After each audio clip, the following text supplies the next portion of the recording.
Ассалаумағалейкум, құрметті мұсылман бауырлар. Сүре дұғалар арнасына қош келдіңіздер. Бүгін біз дем салғанда қандай дұғалар оқылатынын, демді қандай жағдайларда салатынын айтатын боламыз. Арнаға тіркеліп қолдай отырыңыздар.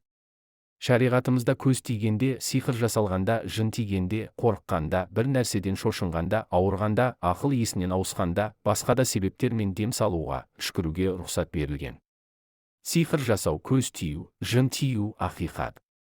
Ол жайында Құранда да пайғамбарымыздың, оған Алланың салауаты мен сәлемі болсын, хадистерінде де баяндалған. Құран аяттары және дұғалармен дем салу Алла елшісінің, оған Алланың салауаты мен сәлемі болсын, сүннеті әрі үмбетіне үйретіп кеткен амалының бірі. Дем салу рәсімі араб тілінде рухия деп аталады. Яғни Құран кәрім аяттарын және пайғамбар, оған Алланың салауаты мен сәлемі болсын, хадистеріндегі дұғаларды оқып өзіне немесе өзге адамға дем салу. Мысалы, Фатиха, Ясин, Ихлас, Фәлақ, Нәс және Аятул әл-Курси, және тағы басқа сүрелер мен аяттарды оқып дем салуға болады. Құранның қасиетінің бірі жанға дауа, дертке шипа болуы. Құран өмірден озған кісілердің рухына ғана оқылмайды. Дертке шалдыққан адам Құран аяттарын шипа ретінде оқи алады. Исра сүресінің 82-ші аятында біз Құраннан мүминдер үшін шипа һәм рахым болатын аяттар түсіреміз делінген.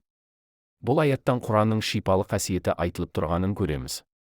Пайғамбарымыз, оған Алланың салауаты мен сәлемі болсын, Ихлас, Фәлақ, Нәс сүрелерін оқу арқылы дем салған, сондай-ақ Алла елшісі, Фатиха сүресі, әрбір дерттің дауасы деген, сондай-ақ пайғамбарымыз, уа, Алла, адамдардың Раббысы, кеселдерді кетіруші, шипа бер. Сен шипа берушісің. Сенің шипаңнан басқа шипа жоқ. Бұдан кейін аурудың ізі де қалмайтындай етіп сауықтыр деп дем салатын. Қазіргі таңда сиқыр жасалған, көз тиген, жын тиген адамдар көп. Адамдар таңғы, кешкі зікірлерді оқу және өзіне дем салып жүру арқылы олардан сақтана алады. Әркімнің өз-өзіне дем салуына болады немесе дем сала алатын имамның көмегіне жүгінеді. Таңдаулы сүрелер мен пайғамбарымыздан, оған Алланың салауаты мен сәлемі болсын, жеткен дұғаларды оқып, әр шипа аят дұғаларды оқыған соң науқас адамға сүфлеп отырады. Егер науқасқа көз тиген болса және көзі тиген адам анықталса, оның дәрет алған сумен көз тиген адамды емдейді.